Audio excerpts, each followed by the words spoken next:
Hello YouTube, Sam here from youtube.com/onlivegamer for the New Boston. And in this tutorial, we're going to be taking a look at message boxes. And what we're going to do is we're going to get what the user has selected. So let's say we choose message box buttons dot abort, retry, and ignore. Well, we're going to get which one they clicked and then do something according to that. So let's go ahead and create a new project.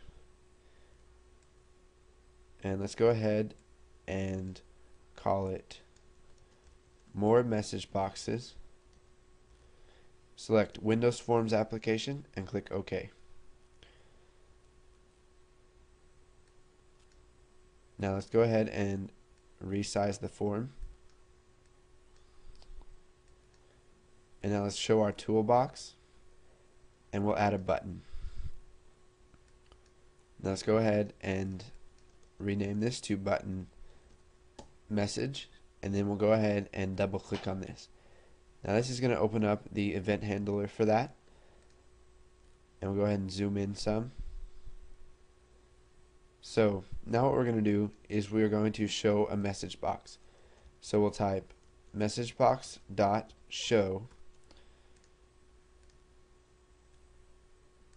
and for our arguments we're going to use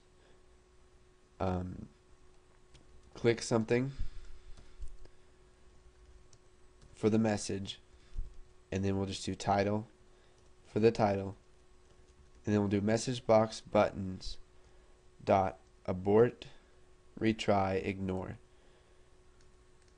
And now for our last argument, we'll just do message box icon dot question. Okay, so now that it shows this message box, we are going to create an if statement around this message box. So what we're going to do is we're going to type if right here. So if messagebox.show, and it's got our abort, retry, and ignore. So if that equals, just type in abort, and we can see right here that we've got windows.forms.dialogresult.abort. So what this does is it tests to see if the user has clicked abort. So it's got windows.forms because the message box is stored under the windows.forms, and then we've got dialog result, which is the result of what they clicked in the message box, and then we've got .abort. Now there's other stuff we can use here. We can use cancel, ignore, no, none, okay, retry, and yes.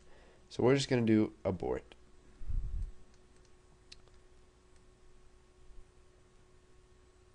So now we're going to add an end if right here, so we can get rid of that error showing up.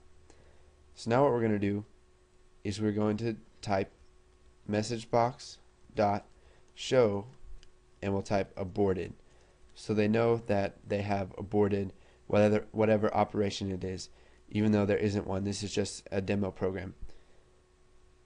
So now we can run this, and you can see here that we've got form 1, and we can click button 1 and it'll tell us to click something, and then when we click abort, you can see that it shows a message box that says aborted. Now if we go ahead and run this and click something else other than abort, like retry, it's just going to close out of that. So here, I'll zoom out a bit here so you can see all of this code. Or that's not going to work. So if messagebox.show, and then we've got our message box, and then we set the message box buttons to abort, retry, ignore. So if that equals abort, then go ahead and tell them that it has aborted.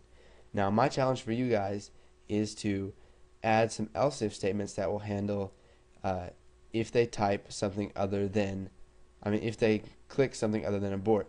So let's say if they click retry, it's going to messagebox.show retrying.